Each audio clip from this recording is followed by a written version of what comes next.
And I'm proud to report to you tonight that in 175 years of statehood, our state has never been in a better fiscal position than it is today. Thanks for joining us tonight. The governor touted what he'd like to see his administration achieve over the next 4 years in office. All of these topics here touched on tonight at some point during his 45-minute State of the State address this evening. And live at the Capitol now, political reporter Will Keneally joins us. And Will, what did we hear tonight? So the one open question, Eric, that we had going into tonight's speech was how the state would spend its budget surplus. That's nearing $7 billion. Now from tonight's speech, we know a little bit more about the governor's plan. Well, I am proud to say that the state of our state is much different today. It was a dual-purpose address for the governor. He wanted to show Wisconsin how he has righted the ship in the last 4 years, but also make a pitch for new policy in the next 4.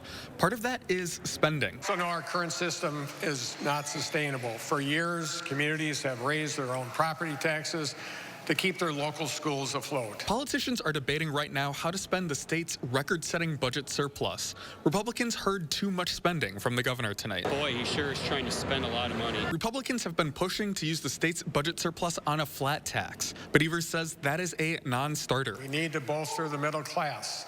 We need to maintain our economy's momentum.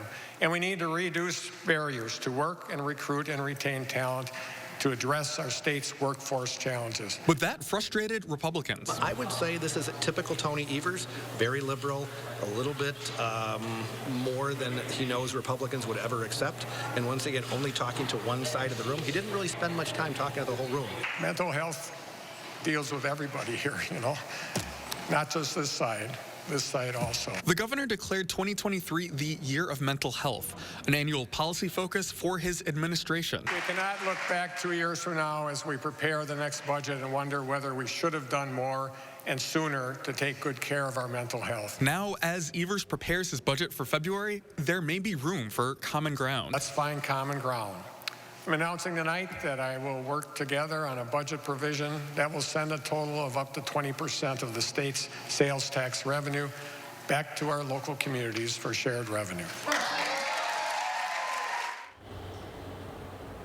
So Republicans have said that they would be open to some increases to shared revenue, but they want to see some reforms tied to that. We'll, of course, know more when the governor delivers his budget address in February. Reporting from the Capitol, Will Keneally, News 3 Now.